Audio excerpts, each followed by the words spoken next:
L'Algérie parviendra-t-elle à trouver une issue à la crise nigérienne? Cela fait bientôt un mois que les militaires se sont emparés du pouvoir. Les hauts gradés de Niamey détiennent toujours Mohamed Bazoum, le président élu.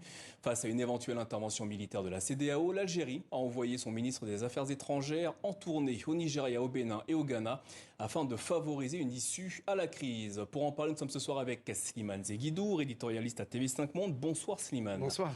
Pourquoi l'Algérie, pays non membre de la CEDEAO, se lance-t-elle dans une telle opération?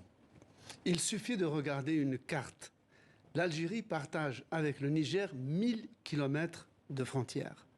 Ajoutez à cela qu'une bonne partie de l'élite des hauts fonctionnaires et des militaires nigériens ont été formés dans les académies militaires et dans l'école nationale d'administration algérienne. Donc il y a des liens de voisinage très profonds, mais aussi depuis ces dernières années, on voit des afflux de migrants ou même de réfugiés du Niger qui sont désormais visibles dans toutes les villes d'Algérie.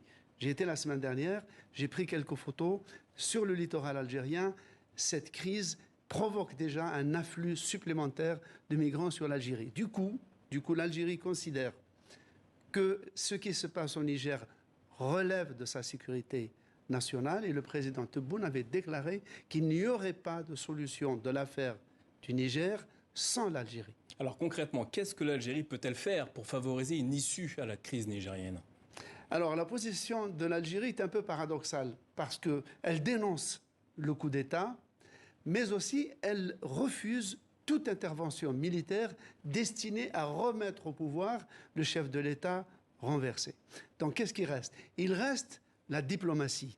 La diplomatie, c'est-à-dire d'abord aller dissuader les pays de la CEDEAO qui, samedi dernier, avaient annoncé que le corps expéditionnaire destiné à intervenir au Niger était déjà prêt, que ses équipements étaient déjà en route et que la décision même aurait été prise et qu'elle serait gardée secrète jusqu'à maintenant. Donc pour Alger, c'est une course contre la montre et l'Alger a le soutien des États-Unis, ce qui n'est pas négligeable. Ce genre de médiation algérienne a-t-elle déjà eu lieu dans le passé et pour quels résultats?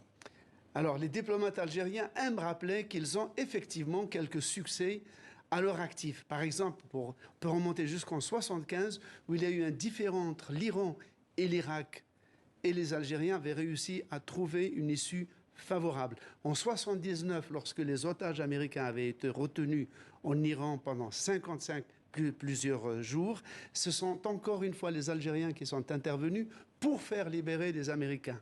En 1999, en notre cas, conflit de frontières très sévère entre l'Érythrée et l'Éthiopie, où les Algériens avaient scellé un accord d'Alger qui avait permis un divorce à peu près à l'amiable. Et enfin, en 2015, un accord dit d'accord d'Alger entre les différents protagonistes de la crise malienne, un accord évidemment qui est toujours en souffrance.